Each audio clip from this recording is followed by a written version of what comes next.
Bon alors, l'aspartame, bon pour la santé ou pas? L'Organisation mondiale de la santé a tranché, elle a compilé et analysé des centaines d'études scientifiques et de médecine, et le résultat est très clair, l'utilisation d'édulcorants n'aide pas à la perte de poids, que ce soit chez l'adulte ou chez l'enfant.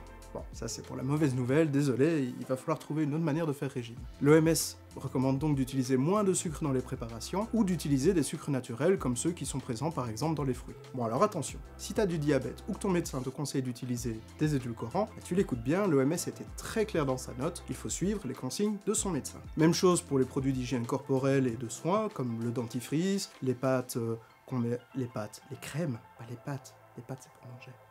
Même chose pour les produits d'hygiène et de soins, comme le dentifrice ou les crèmes qu'on met sur la peau. Là, l'utilisation d'édulcorants est très intéressante, pour réduire sa consommation en sucre.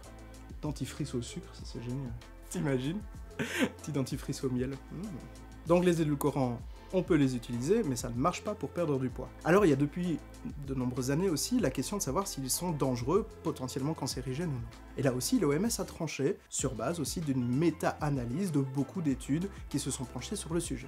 Elle a classé l'aspartame et les édulcorants comme potentiellement cancérogènes pour l'homme. C'est-à-dire que ils peuvent être dangereux, mais uniquement lorsqu'ils sont consommés à trop forte dose. Je te donne les recommandations qui nous ont été données. Par jour, un adulte ne doit pas consommer plus de 30 mg d'aspartame par kilo de poids corporel. Alors si toi t'as aucune idée de ce que ça veut dire, moi non plus, donc j'ai fait le calcul. Si t'es du genre à consommer des canettes de boissons gazeuses avec de l'édulcorant dedans, on va pas citer les marques, sache que pour une canette de 330 ml, pour atteindre la dose maximale recommandée par l'OMS, il faut en consommer entre 10 et 12 par jour. Donc tranquille, on a de la marge, il n'y a pas trop de danger, si tu en consommes un petit peu, tu risques pas le cancer du foie.